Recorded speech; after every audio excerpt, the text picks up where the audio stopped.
In this video, I wanted to talk about one of the in-game visual examples here. One of them is the on-dead icon. Now, the way that I've designed these prefabs is they are all pretty much just drag and drop scenarios. So this is made to be designed like it suggests it's hovering over the player. And so we're going to select our player here and open up the prefab for the player, that is, and then I'm going to put this here on the player. And let's make sure it's just a child of the player here. And as you can see, for some reason, it wants to put it 10 million miles away. So let's adjust that.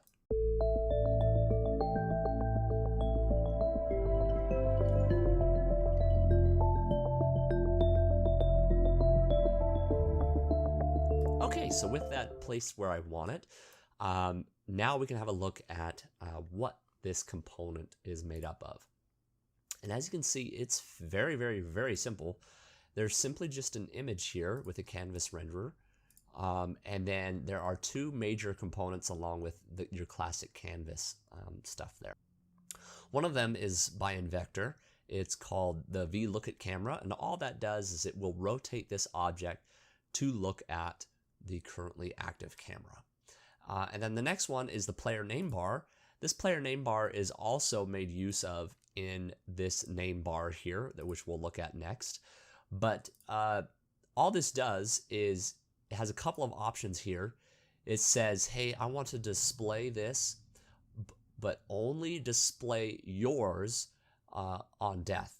So what that means is when this character is marked as dead, this icon will be visible to every other client other than your own. This one is if you had this selected and you put it on all of your objects, that means when you die, you can actually view everyone else's icons on death. And this one, it will always display this icon for enemies. So if they have a team component here and the team is marked as an enemy, then it will display. And then that goes the same thing for friendlies. And then you can also just say, just always display it. So those are the couple of options here. And then the player name text, as you can see, this isn't populated because there's no text here. So it's an optional field. But what this will do is if you put this text here, it will, whatever name you've assigned to yourself for your particular client, it'll find this text component and replace that text with your player name. So with that in mind, let's see it in action. So what I'm going to do is I'm going to just save the scene, and then I'm going to go ahead and build and run it. Okay, I've got it built, so I'm going to make my Unity editor start it running as a server, and then I'm going to have my clients join up here. So there's one, and here is two. Okay, so let's go ahead and pick up a weapon and change teams. Okay, so I changed teams, so now I can damage the other player here. And as you can see, the icon appears when they die. And then it will disappear when they revive because they're no longer marked as dead. And that will go here. I can come over and that's going to be pretty slow.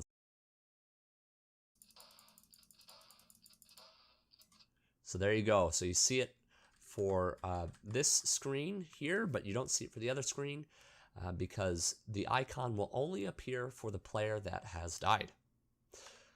So let's go ahead and have a look at something that builds on top of that, which is the player name bar. So the player name bar, as you'll see, is the exact same thing. It uses the exact same script. So let's go ahead and have a look at the prefab again. And instead of using the dead icon, I can actually use both. But I'm going to only show one at a time to simplify things. Let's go back to the player hover and let's drag in the player name bar. And as you can see, there's no other configuration other than I need to place this where I want to. So I'm going to go ahead and do that now.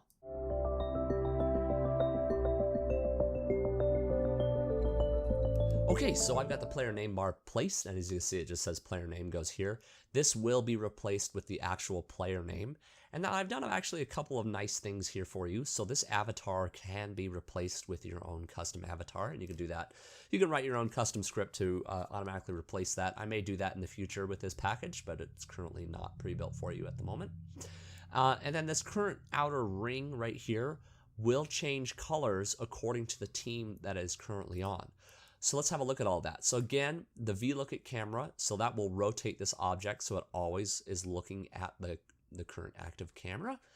And then the player name bar, and as you see this time, it actually is targeting this text here.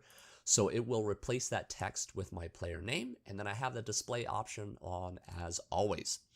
And then something else here that's very nice is the team-based colors.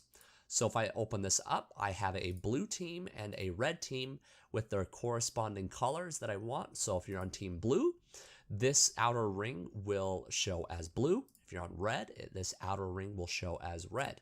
And that's decided by this. Currently, I only have the circle here, and I don't have any texts. But I can put as many images or texts in here, and it will change the text color to the team color. It'll change my images to that. But currently, only the outer circle is going to get changed. So let's go ahead and see that in runtime. So I'm going to go ahead and save this back to my character, and I'm going to go ahead and build and run again. And that's one important thing to note is you see I don't have a player name bar because there's no point in displaying a player name bar for your own character. It's also very tedious and annoying to the player. So I made it so it won't do that, but you can view other people's player name bars. So let's see that in action. As soon as I join here, you'll see I have a player name bar, but it looks like the player name is not populated. Oh, and you know why? I know exactly why. It's because we didn't actually set the name of our character here. And I've actually provided another UI that will set the player name for you. So let's go ahead and do that. So we're back in our project here. And let's have a look at the menus. So this simple menu, the simple selection menu here, we have one thing on here, the player name input. So this will allow to have us set a player name. So we're going to take advantage of that. And one of those things is I'm going to turn off the debug window because this selection window allows me to set, if I can display it here maybe, allows me to set the endpoint for the server. That's the word I'm looking for. Okay, so let's go ahead and build and run it again. Okay, so I realized I made a slight boo-boo. I put this in here, but there's no canvas element here. That's very important to add. So I'm going to go ahead and add a canvas here. I'm going to make it the first thing. And I'm going to make this a child of the canvas. And now, as you can see, things are actually going to show up. And let's also adjust this rect here. And let's just make sure that this is going to show up in the location that I want it, which is just the center of the screen. So there we go. Let's go ahead and save that. Let's have a look at these. Alrighty, rect transform. Let's just make that expansive. There we go. Player name input, all these.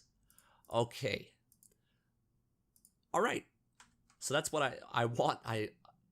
That's something very important to know is you need to make sure these are children of your canvas element. So let's go ahead and build and run that again. Okay, so part of this, I need to start this Unity editor as a server, and you'll notice that it's already pre-populated. If this is your very first time running, you're not going to have anything in here.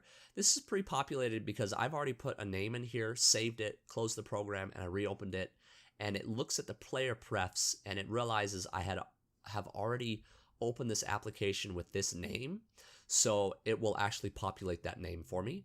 So I'm going to go ahead and start this as a server. You say start as a server, and you see that window disappears because it's now a server. and I have built that into the code. So now we can actually set the names of our characters. So I'm going to call this player 1.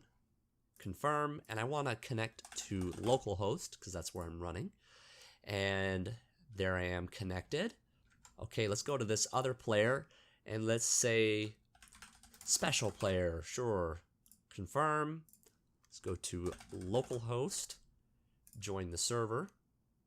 And there we go. So we see special player and player 1. And as always, you don't view your own name bar. Your player name bar is only ever visible to other players. And as you can see, this follows the camera. So it's always facing the camera. So and you'll notice that we're both on the blue team, because if we look at the... Oh, I've already got it up here. Perfect.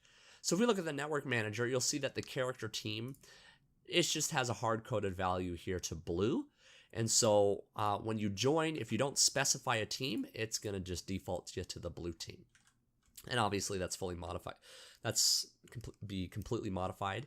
And, you know, blue team can't hurt each other. And that's according to the team settings that I have set up in the modify teams window. And that's part of the basic package if you were to purchase that.